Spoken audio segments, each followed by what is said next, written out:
Hello, everybody. It's great to see you all here. Amazing, amazing, amazing. You're welcome to our YouTube live today. Yes. The last Saturday in October. Again, we're here to talk about the signs of a dysfunctional marriage. Please, if you're joining us for the first time or if you're going to be watching this, back later on, please let us know where you're watching from. And also, if this is your first time on our channel, please do not forget to hit the subscribe button and turn on your notification bell so you know when we put content out. Amazing. So let's introduce ourselves before we can bring in our amazing audience as well on the chat. Please let us know where you're watching from. So my name is Amara, and I'm co-hosting today with my lovely husband, Gospel. Yes, my name is Gospel Amugo, and we are doing this, presenting issues around sex, love, and relationship. We want to talk about relationship, and we want to talk about love, because it's a beautiful thing. It is. Yeah. It is. And obviously, we've been talking about different elements of relationship. And one day, someone asked me, how do you even know that someone is in a dysfunctional marriage? Yeah. I say, yeah, that's a key thing to talk about, because sometimes people can be in a dysfunctional relationship or marriage and they don't know it. Yes. And they're not even doing anything about it, Yes, absolutely. So let's just welcome some people that have joined in. We've got CY Music all the way from Lagos, Nigeria. It's amazing to see you join us. And our very own Foundation for Family Affairs, thank you for joining us. It's amazing. So if you're new here, please do not forget to hit the subscribe button, turn on the notification bell so you know when we put content out. And this is just a community. Like my husband said, we're here to have these sometimes uncomfortable conversations around, what is obtainable in marriage and also in relationship, because sometimes people don't want to talk about this and they want to look for a safe space where they can discuss this issue. And we try to provide that. We try to provide a non-judgmental, safe space where these issues can be discussed, where these issues can be debated. Yeah, I actually wanted to add to that we are not claiming to know everything. Yeah. In fact, what we do here is to have a conversation with our audience where people write their comments, their views about any of the topics we discuss, and then we highlight those topics. Absolutely. Or those comments. Not necessarily that we know everything. Yeah.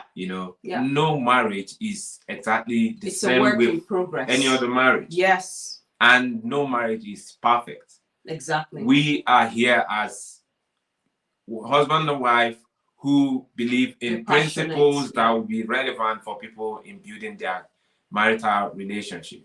Amazing. And today we want to talk about something I think it's really, really important. And please let us know what you think, guys, on the chat. It will be great to see you. Hello, Amicable. It's great to see you join us today. Welcome. So today we want to talk about the signs of a dysfunctional relationship. Yeah. That's what we want to focus on, because I think we started doing some quotes in our social media, putting out some kind of posts, and then I think it was a bit misunderstood at some point. Yeah. But generally, we're not encouraging you to pry into people's marriages or anything, but it's basically as a person, as a couple, how would you identify, if your marriage is dysfunctional, what does it look like? Yeah. What does it look like? Yes. And one of the posts, someone asked me, what do I mean by dysfunctional marriage? I say, that's very key. Fatima Amelda, it's good to have you here. Yeah. Great to see you. Yes, you've been one member of our community that has been consistent. So thank you. Yes. I said, well, the simple thing is to start with the definition of dysfunction. Yeah. We understand marriage, husband and wife coming together to spend the rest of their life as a unit. But then we have to look at dysfunctional. What does that mean? Every product, every service, everything has a purpose. Yeah. How it's been designed to function. And once that thing is not working according to how it's been planned, then it's dysfunctional. Yeah. So if we bring that in the context of marriage, a dysfunctional marriage is basically a marriage that is not fulfilling the purpose of why marriage is created in the first place. Yeah. So one would say, then what is the purpose of marriage? Maybe we've talked about that in the past, and in this context, we also want to look at marriage as a platform that is designed for two people to come together and maximize their potentials. Absolutely. And be able to achieve, whether in the realm of the material sphere or whichever angle you want to look at it, where two people are together to achieve what one of them would not be able to achieve if left on his own or her own. Yeah. You want to add to that? Yeah, I want to ask that marriage is meant to be enjoyed. Like, you coming together not because you feel a sense of, I just have to get married. No, you have to come together with an excitement, you know, looking forward to the future. Yes, it's unknown, but yes, that kind of brings with it a lot of excitement. So marriage is meant to be enjoyed, and within the confines of marriage, you have the freedom of expression. You have the freedom to do what you want to do. You have a freedom to live out your personal fulfillment as a person. Yes. And that is why it's very important to think about who you get into marriage with. Because you can get into marriage with someone and then you realize that you're not living your best. You're not free to, you know, fulfill your personal goals, your personal ambition, what you've thought about, and all of those kind of things. So I think it's really, really important to think about the fact that yes, it is marriage, but indeed you have to enjoy marriage. Marriage is amazing. Yeah. It's beautiful. Yeah, very correct what you said. God designed marriage for people to enjoy it. It doesn't mean life challenges wouldn't happen because you're married. Yeah. Life challenges happen even without you being married. So, but in the confines of that marriage, you should blossom. You should be the best that God has designed you to be. And we also look at marriage as a place of love, a place of affection, a place of true Safety safety and vulnerability. Yeah, you're yourself. Sense.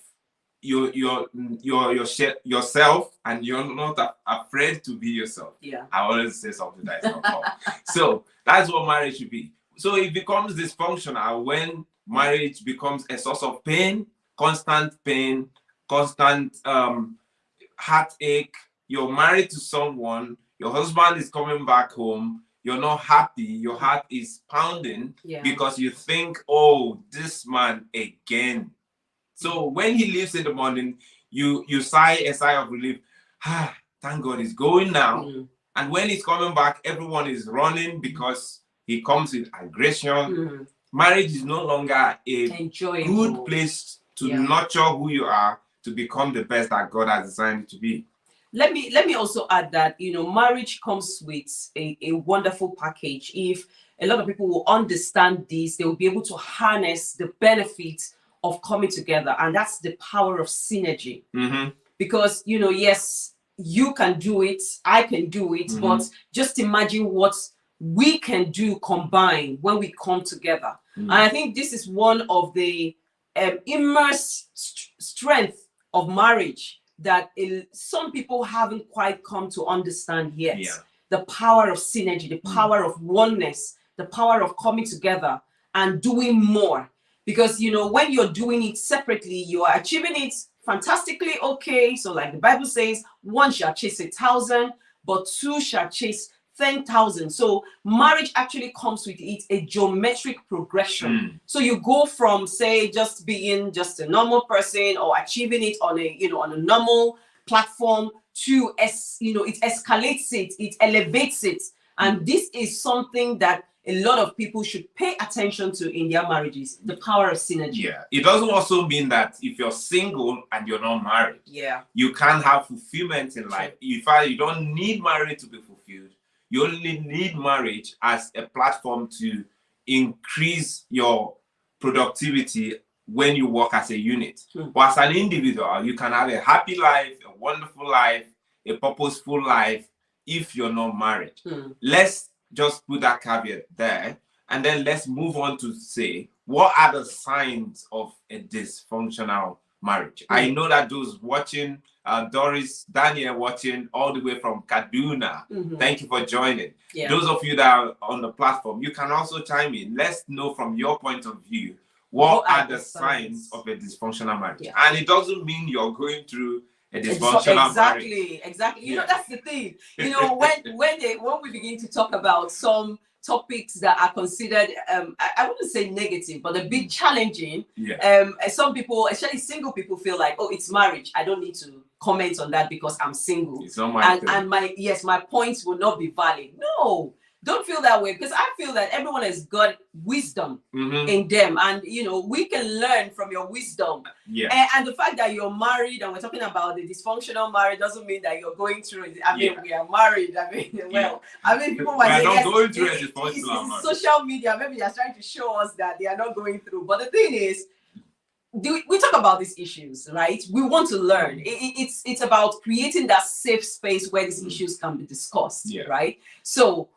what are the signs of a dysfunctional marriage? And please let us know what you guys think on the chat. You know, what do you think are the signs? How would you recognize a dysfunctional marriage, right? So it's very important. And we're not just going to stop at highlighting those things. Maybe we might also, and if today's life would not allow us to explore that in detail, we can do that in the next session. How can you begin to deal with those issues that you find out if you have observed that in your marriage, you can recognize this sign?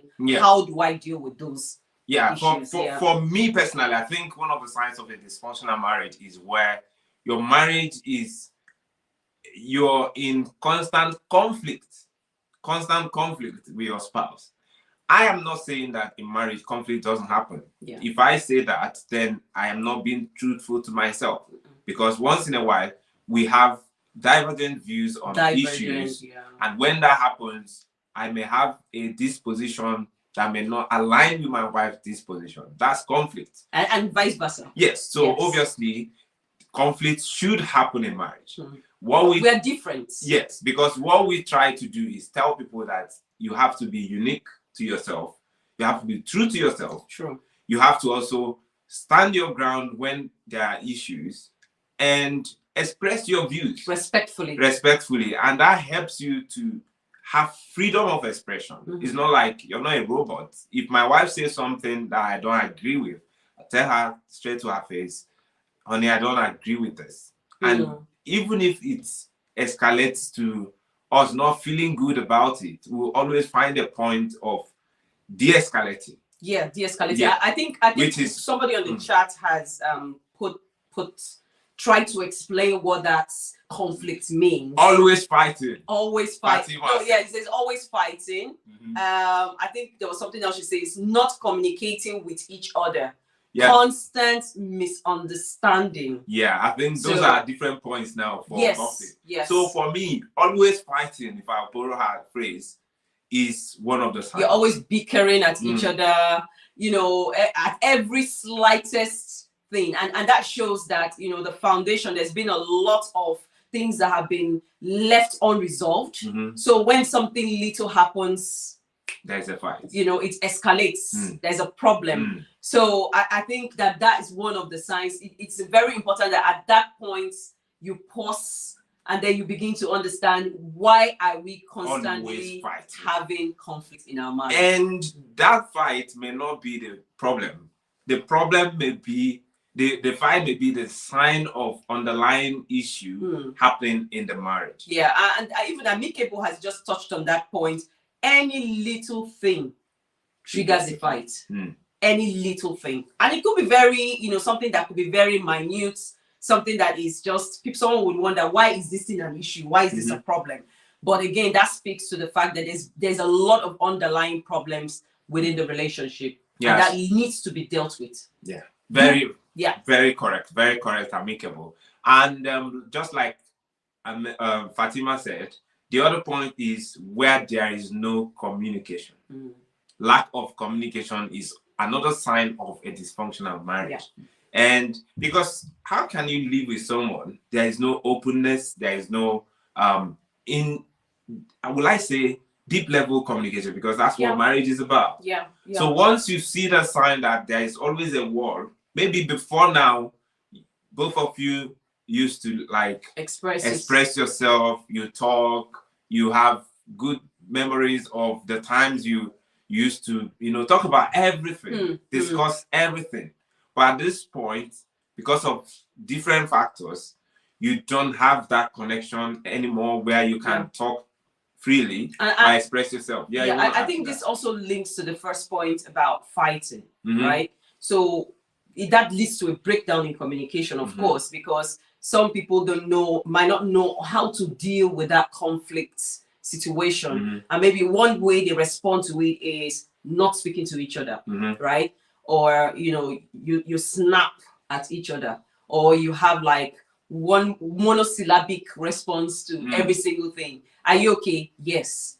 What do you want to eat? Nothing. You just have that snappy monosyllabic response all the time. Or you distance yourself from each other. It could be non-verbal, right? It could be non-verbal, where maybe the other person says or places a hand on your shoulder or tries to come close. You remove it. You kind of brush it off, or you kind of pulling yourself away from that person. So it could express itself in different ways. So when we say communication, it's not just words. So you can actually be in a house with someone, but you're not, the vibe is not right. Like you guys know that we're not in sync. We're not flowing, right? But when someone comes in, you guys put on the facade, you try to act like everything is fine, but you know that there are deep underlying issues, and that's why we're not flowing at the same level, right? We're not flowing at the same level. And I think that, one of the things someone pointed up on the chat here is, and I think we need to really touch on it, is abusive actions, and reactions as well. So again, in communicating, you might have a tendency to raising your voice, and sometimes it escalates to the point that you begin to hits the other person. Let's not go there. Let's assume no one does that. I know it happens. We need to be real. We need to. Yes, I'm not saying that it happens in all marriages, but in some marriages it does happen. Where it becomes physical. Yes. Where it becomes life-threatening. Exactly. Yeah, I understand your point. And even if it's not physical abuse, it could be emotional abuse, because you've built verbal abuse. Yes. It could also be that you built a wall. You intentionally built a wall, emotional or psychological wall around you, where the other party is finding it so difficult to break through, to have access to you. And that could lead to emotional disconnection, which is also another sign of a dysfunctional marriage. Absolutely. You're not emotionally connected to this person. In fact, marriage should be the place where you enjoy the best level of intimacy. Into me, you see. You should see through your spouse. And vulnerability. And be so connected. If I'm not connected with you emotionally, I don't feel like we are together, then we can't even sit here and be talking. No, but don't say that. Some people can do that. Yeah. Some people are very good at the optics. No, don't say you can't sit. Okay, good. Because some people can actually manage. For me, it doesn't demarcate in their mind, in their brain, that we are here to do a show. And they do the show and then they're back to normal. So don't say that, because again, that's another sign. So where your private life does not align with your public life. Exactly. It's not a reflection of your public life. So everything you're doing out there is for people to see, oh yes, my marriage is perfect. You're putting out all the facade, but there are deep underlying unresolved issues that needs to be tackled. So I just thought to mention that. It's good. Maybe because I was talking from my own perspective, because if it's not working for me, I'm not going to share with anyone. I believe that you preach what you do. Yeah. First of all, your actions should speak louder than your words. So it doesn't make sense trying to impress people with, I put up a post about people having wonderful social media presence as a couple, but behind the scene, things are not working the same. And you see that happening when it's your anniversary, you write things that are so sweet for others to read and applaud you, but deep down that you're not happy. Things are not working the way you're presenting them. Yeah. So which is a sign that something is not right. Yeah. And something needs to be done. Yes, I want to say something, because this is what the society has done. And even for, if you're single out there and you're listening to this, there's a lot of focus on the razzmatazz of the marriage, of the wedding, not the marriage, the wedding. There's a lot of focus on that. So you find that society in itself are beginning to get people to behave in a certain way. And when I say behave in a certain way, they're attracted to the glamour of the day, the glamour of all the activities, you know, and then people no longer want to show the private, the unseen part. So everything that has to be out there has to be glamorous. However, the marriage in itself internally is not glamorous. So there's a lot of efforts on the showbiz, but there is no effort in the actual marriage itself. You know, and I think that this is something that a lot of people need to really, really pay attention to. You're not leaving your marriage for somebody else, right? I'm not married to my husband to do the world a favor, to impress anyone. It's not, that's not the case. And I think that if we get drawn into having to showcase something that is not necessary, I'm not saying don't showcase it, I'm not saying that, you know, it's great if you have a fantastic marriage, and that's what we also we try to do it, and we encourage people, like, if your marriage is working, if your marriage is fantastic, please put it out there. Okay, let people see that marriage is beautiful. Let people see that marriage can be enjoyed, and it's truly enjoyable, right? But what we are trying to say is, do not focus so much on the, you know, the whole razzmatazz that you don't pay attention. You don't do a health check on the actual relationship, because that's really important. Now, let me pause and, you know, touch on some points, because it's really important that we don't disconnect from our audience. Udo has mentioned something here, and I think it touches on one of our points. Let me just read it. It says, a dysfunctional relationship lacks trust. A marriage devoid of trust is dysfunctional. Yeah, that's really, really important, you know. And anyone listening to us, if you don't trust your spouse, if you don't trust this person, for whatever reason you don't really trust your spouse, you have to sit down with your spouse and evaluate why you don't trust that person, and deal with the issue that results to lack of trust. Lack of trust is a function of dishonesty, unfaithfulness, maybe infidelity, and someone else mentioned it. We're coming there. We're coming there. When all those things are in play, it means that this marriage is dysfunctional. Because obviously it's going to link to lack of trust. And sometimes people don't trust others because they don't trust themselves, or because they are dishonest. If you're dishonest, you might likely think the other person is telling you lies. So you're suspicious, you're probing. And when you're suspicious of your spouse, for whatever reason, something is wrong in that marriage. Absolutely. Yeah, I do agree. I mean, trust is the bedrock of any successful relationship. There is no way you can be vulnerable 100%, like open to another person if you don't trust them.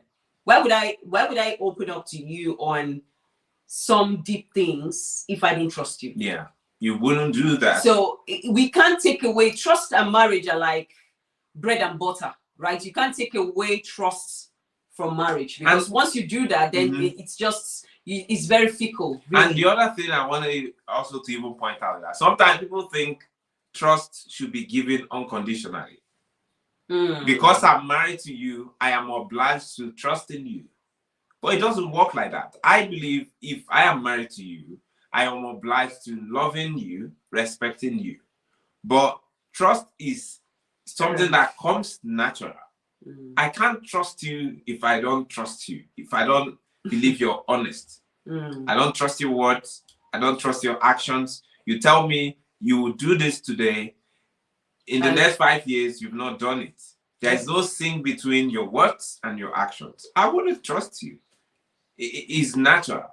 So for you tell me my wife doesn't trust me or my husband doesn't trust me. The question is, why? Have you earned his or her trust? So if there are things that have depleted that trust, you need to go down and build a foundation of trust, build your trust level, deal with the issues that have depleted the trust. Absolutely. Because trust can be depleted. Because some people say, oh, my wife trusts me, my husband trusts me.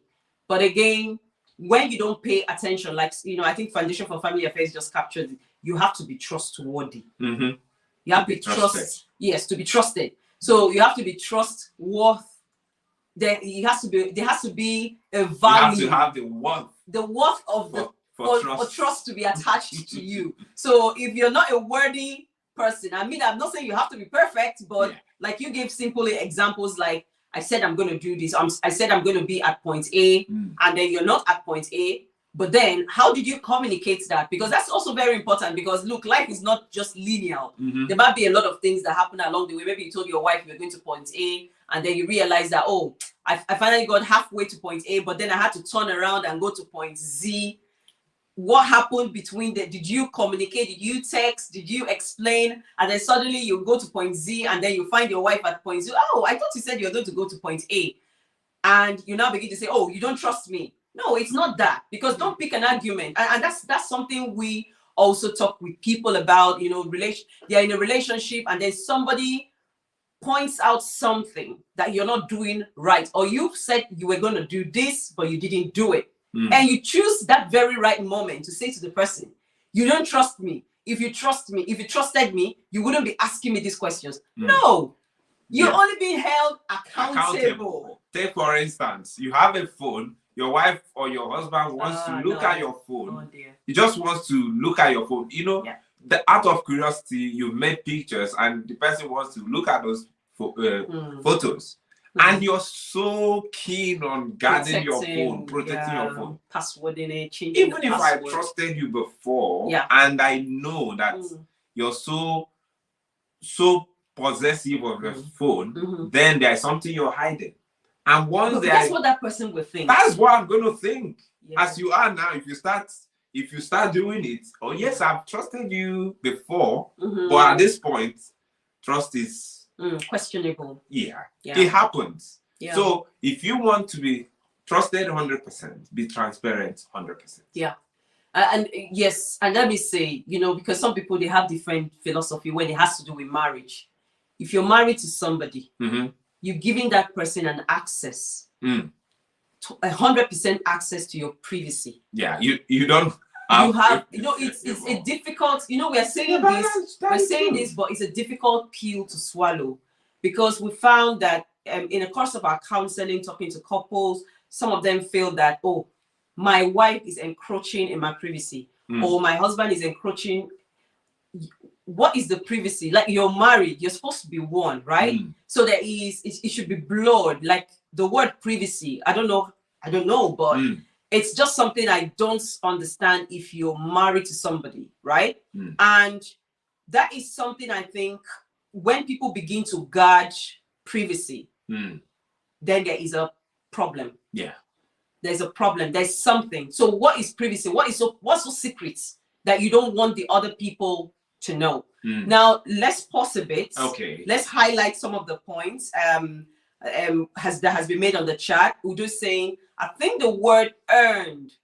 We need to earn our trust in marriage. Absolutely, we need to earn our trust in marriage and work really hard to maintain it throughout the marriage lifetime. That is perfectly, succinctly put together. Absolutely. Well scripted. Now, let me also point out, Amicable has said something. Amicable says, the issue of phone, I told you that thing, this phone matter has been elephant in the room. Time immemorial. The issue of phone has cost a lot. I know a lot of marriages that their marriage started having issues. Trust issues right from honeymoon. Exactly. Maybe you have some things in the past that you want to hide. Oh, she said as costs. A lot of problems. Maybe there are some things in the past you want to hide. And you think you're protecting your spouse because you don't want that person to know. Because if this person knows, the person might think I'm still in it. No, come clean. Let's come clean. let me project another cheeky word here. This Foundation for Family Affairs is trying to be cheeky here. It says, you don't start hiding your phone, ... unless you're planning a surprise birthday party. We digress. Yes, I think I've done that in the past. So yes, and when that happens, the person will understand the reason for your eventually, right? Exactly. Eventually, the person understands that. Okay, no wonder you were holding on to your phone and I didn't. Yes. Well, let's not yes. let's not digress. Let's not completely. digress. Yes, I think that's why I said it's a chicken one. Yeah, let's not digress completely. Yes. Yeah, the issue of trust is one sign. Another sign for me is when you're. Oh wait, somebody else pointed something out. Hang on, because we actually went past that comment, and that is adultery. Wow. Yeah. I think it was Fatima that mentioned that, adultery. We don't need to go deep into that. I think, obviously, when adultery is part of the marriage, then it's dysfunctional. It's as simple as that. There is no other way to talk about it. It's dysfunctional, and the people involved need help. ASAP. As soon as possible, you need help. Yeah. The help you need is not prayer and fasting, I would say. Because so many people are religious, Muslims, Christians. It's not praying and fasting. What you need is professional help. The help you need is not going to your parents and telling all your friends that, or going on social media. Exactly.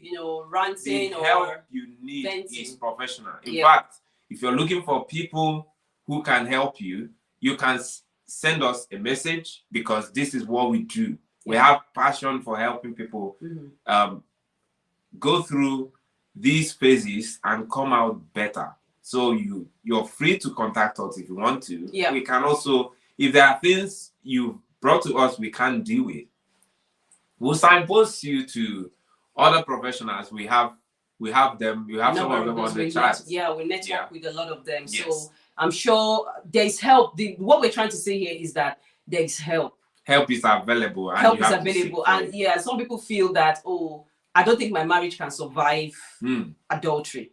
We've seen marriages that have survived worse. We've seen that happen. And it's just so amazing how those marriages are healed, because you just cannot understand what really happens. But the thing is the mindset that you come in with. And that's what we're saying, that it's not just something you need to brush aside. It's something that you need to seek professional help, and maybe someone can help you, work through that process. But that's not the crux of the conversation today. But we know that that's one of the signs of a dysfunctional marriage. Yeah. So if maybe we can say a lot of things and we don't point out something specifically to you, but I would say to you, you are in a dysfunctional marriage if you feel like running away. You feel like packing your things and running to a no man's land where no one can, get in touch with you. In fact, some people want to disappear. Some people would have left their marriage if there's anywhere like that, where the society is not going to blame you for your failed marriage. Your parents are not going to call you on phone to ask you to go back to your marital home. Yeah, that's in the context of where we're coming from. Yeah, our culture. And no one is going to tell you to, oh, it's your fault. You could have prayed more. You could have done more. You could have listened more. Yeah, it happens. It's both ways anyway. Because I've seen men take their things and walk away from their marital home. I'm not just referring to men in this instance. Yeah. If you feel that way, you're in a dysfunctional marriage and you need help. And if you feel like your marriage is choking the life out of you, where you're feeling a sense of abuse, emotional, verbal, physical, spiritual, social abuse in every form. Dominance. Yes. Where you don't have a life. You can't be yourself. Yeah. You're married to a man, if you want to say a word, he shouts you down. Yeah. Or treats you like you don't have value. You have no worth. And you're still there. Yeah. I'm not saying you shouldn't stick to your marriage, but I'm saying you can't just be there and do nothing. Something needs to be done. It needs to be done. I want to state at this point that mental health is a big challenge. It's a big challenge now. It's real. A lot of people, especially people within our community, don't want to talk about it. So we're very used to, from a culture where deal with it, right? You're facing something, you have to deal with it. You don't have to talk about it. Just figure it out, deal with it. And we've seen this destroy individuals. We've seen this destroy a lot of people. And that's why we say, if you're going through that, then you would need to seek help. You need to speak out. nobody can consistently be in a negative environment and stay sane. I mean, you might still feel like a normal person, but you're not effective. You know, you will not be effective in your job. It's just a matter of time, because it's just going to be depleting. Just having that energy around you is not healthy. It's not healthy for your mental well-being. And it's really important that you seek help from people who can support you. Yeah. Now, to wrap up with that, I would say this. We live to be married. Exactly. We don't marry to live. So you have to have a life first before that's a good point. You marry. Is a living person a whole and worthy, discovered person who is happy with himself? That is the person who would produce a quality marriage. That's true. If you're a dysfunctional person because of a dysfunctional marriage, you will obviously produce a dysfunctional life wherever you are. Absolutely. In your job, on your job, wherever you are. So marriage is not more important than you. Your marriage is not more important than you. You are more important than the marriage. Absolutely. Absolutely. Because if you, and also that sort of like feeds into people in an abusive relationship. You know, when you said you leave to be married, you don't marry to live. You have to be a person. You have to have breath in your lungs to be in marriage, right? So if you're in an abusive relationship, I think it's time for you to reevaluate it, because look, you're the priority. Yeah, you're really important. Your health is more important. I'm not saying it's more. In this context, it's more important than the marriage. Exactly. It's more important, and you need to seek help, because you need to survive first before the marriage. Yeah, because if you die in the process of saving the marriage, no, not saving the marriage, in the process of being in an abusive or dysfunctional marriage, you will die. The person may also remarry, and life goes on. True. We've seen that happen over and over again. Yeah. Someone is beaten to death because the person believed, well, it's dysfunctional, we can stay in it and enjoy it. That brings us to the next thing. If you're in an abusive marriage, what do? What are the wrong ways to deal with it? Silence is one. Yeah. Silence is one. I know you've touched on it. Yeah, let's leave this thing. It can't work. Some people have, apart from silence in terms of not saying anything, and silence whatever goes in this marriage. Haven't you heard of that? Whatever happens in this marriage stays in this marriage. Don't speak to anyone. Don't speak to your friends. Don't speak to your family. Exactly. Don't speak to a professional. If you dare mention my name anywhere, oh no. You just have to enjoy it, because this is your cross that you've been given to carry. You carry it until you die. This cross. Even sometimes when you hint it to some family members, they tell you, this is marriage. This is marriage. This is the reality of life.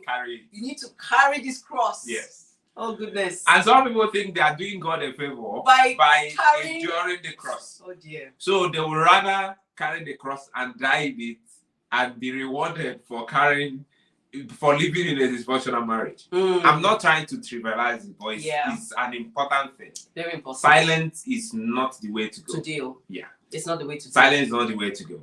What other thing you want to say? Apart from silence. Well, I would say, look, you see sometimes, and this speaks to a lot of people in a dysfunctional marriage, right? You want to change the other person. You want to make the marriage work, especially when the other person is, let me use the word, the sane person in the relationship. You feel, I want to change this person. My marriage has to work. Look, I want to state at this point, focus on being the best version of yourself. That is all that you can control. Being the best version of yourself is all you can control. You cannot control the other person. You cannot control their actions. You can suggest. You can, don't take it personal. You know, you can state that, oh, this our marriage needs, but if that person is not ready, they are not ready, right? You need to focus on yourself. You need to make sure you're protecting yourself. I don't know how to explain this. It's a difficult thing to be in a dysfunctional marriage. It's challenging.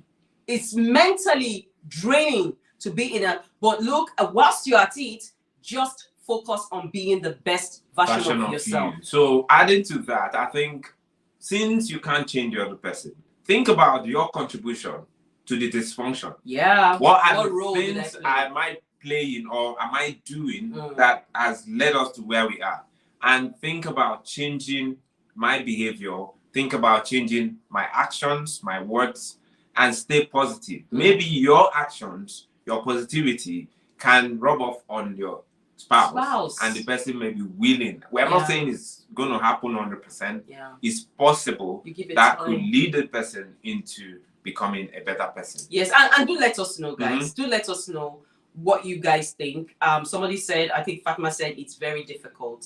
It is, but do let us know, how can someone fix a dysfunctional marriage from your own point of view? What would you suggest? We are saying so many things here, but we want to hear you as well. The next thing I think it's really important is stop the blame game. A lot of times, I mean, it's not just in marriage. It's not just in marriage, because sometimes we talk about blame game. People think, oh, this is something couples do. No. As a person, right? Whenever we get like criticism, like whatever type of criticism, the first thing you do is you go into a zone of defense. It's not my fault, but this is what I did. And whether it's at work, whether in your mind, right? Even when it's being said to you, even when you're not vocal, you're not saying it out in words, in your mind, you're trying to rationalize why it is not my fault. You're trying to find out what role you did best within that. I would say stop the blame game, because that in itself can be a blocker. When you go into the zone of he's at fault, she's at fault, it wasn't me, it was him, it wasn't him, it was her, then no solution will be reached, right? Yeah. And that blocks your mentality because you're not willing to accept. You're not in a position of receiving. You're in a position of warding off everything that is being said to you. And at that point, your mind is not receiving any information, and it's not possible to navigate beyond that. Yeah. Adding to that, I think blame game is problem oriented. Is looking at the problem. You're not looking at the solution to the problem. And we are talking about several things, what you shouldn't do, what you should do, all at the same time, because we don't have all the time. And one other thing that should not happen is once there's a dysfunction in your marriage, you're running. Some people are good at taking the flight mode. Either the fight mode or the flight mode. Now, don't just run. Winners don't quit. No. So the first thing you need to do is, there is a problem. Let's analyze the problem. What's the issue? Let's think about how we can solve the problem. Not a little thing. You're calling everyone, telling them, I'm done. 6 months you want to run. Yep. In the marriage is not the best approach to dealing with a dysfunctional. Let me say that sometimes you don't have this mindset of we have to deal with it now. Maybe you need to choose, and I think this has caused a lot of problems. So you have a good intention, but maybe how you went about it might not be the best. So it's just about maybe sitting together and okay, what exactly would be the right time? Oh, my husband is really like, he's at another level frequency. Maybe you have to wait for him to calm down, or maybe the same for the wife or something like that. And you choose a good moment for you to have that sort of conversation going. So really, really important. So adding to that, fighting as well is not also the solution. Yeah. So some people don't run, they fight. They fight in this context from a negative point of view, where they want to escalate the problem, throw things everywhere, shout at the spouse. You want us to scatter things, let's scatter. Yeah. I will use a Nigerian phrase. Now, that's not the right approach. That's true. The right approach is to look for help if you can't deal with it issue. Yourself. Yeah. And I say, whilst dealing with it, because we're still talking about this whole issue of resolving conflict, it's important that you delve into the deep cause, the root cause, understanding the root cause of the issue. Have meaningful, deep level conversation.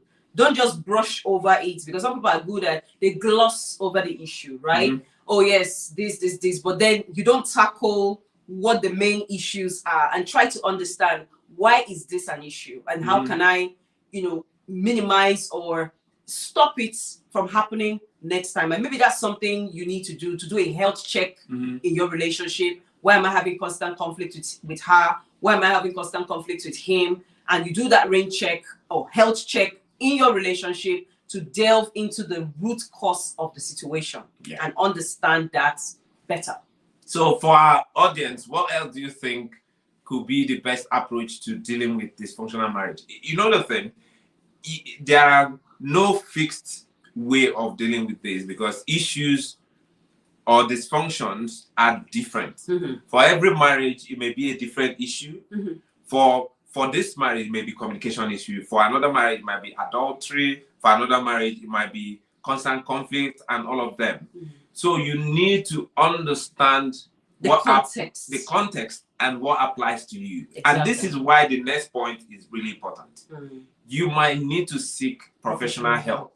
Professional help is good because someone comes from a point of knowledge, a point of experience, someone who has been trained, will look at things objectively and tell you the truth and help you through the process, because the person's focus is to help you explore the problem, maybe look at the underlying factors. When that person understands the underlying factors, they will now know what is really relevant to your situation. And let me add to that. The thing is, some people find it difficult to accept critical, constructive criticisms, right, from their spouse.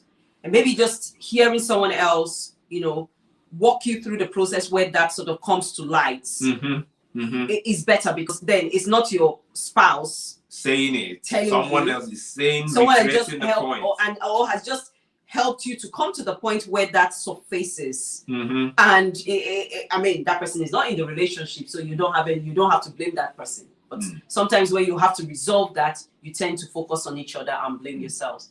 Okay, so I think we've said a lot. But I think at this point I want to state that, if there's something you probably have taken out, what's your light bulb moment, or what you have taken out of this session, just let us know on the chat, because it's really important to know that knowledge is being consolidated. It's not just us speaking or us having this conversation, but the fact that people are actually getting getting value out of it.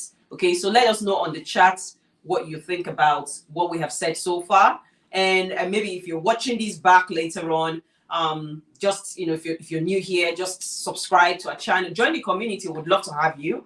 And again, if there's anything people you think that these would also be of value to, please do share with them. Okay, because it would be great to help as many marriages as we can. So the other thing I want to also say is that we are here to help. If you need our help, our professional help, we are here to help. And we have track record of people we have canceled in the past, and the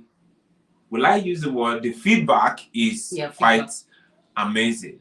And we also want to say that if your marriage has become life-threatening, you might need a different kind of professional help. That help may mean you have to stay apart for now and get yourself.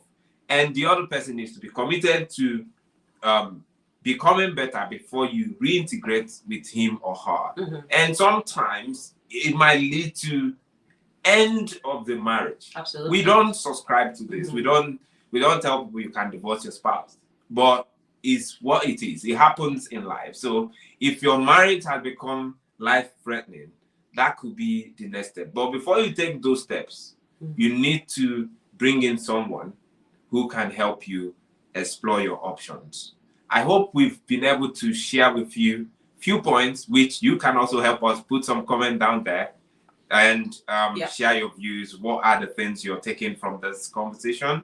I think somebody has just posted something. Foundation for Family Affairs says every dysfunctional marriage can be salvaged with the right attitude, and I like that point. Right attitude, right knowledge, and right actions. Okay, no marriage is beyond saving. No marriage is beyond saving. It's all about, do you have the right? Do you believe? Having that mindset, and I think that is really important. And then, are you committed to it? Yes, being committed. Because you might have the mindset, okay, now let's just try this, but you're not committed to doing it. That's really a good point, because no matter how much professional help you're looking for, you can't change your marriage if both of you are not in it. And one person might be in it. If the two are not in it, it may not work. Yes, so you have to come to the point where there is an agreement, can move on. Thank you. Yes, so thank you so much for the feedback. We can see that on the chat. Thank you very much. Yes, another great session. Thank you, Foundation for Family Affairs. It's also great for you guys to have joined this conversation today, and I hope you know, everyone on the chat found value with this. Before we go, right, it's very important for us to show you what our next live would be, and that's going to be on the what date? I think on next Saturday. Is it 7th? Is it 8th? I know it's definitely next Saturday. I think on okay.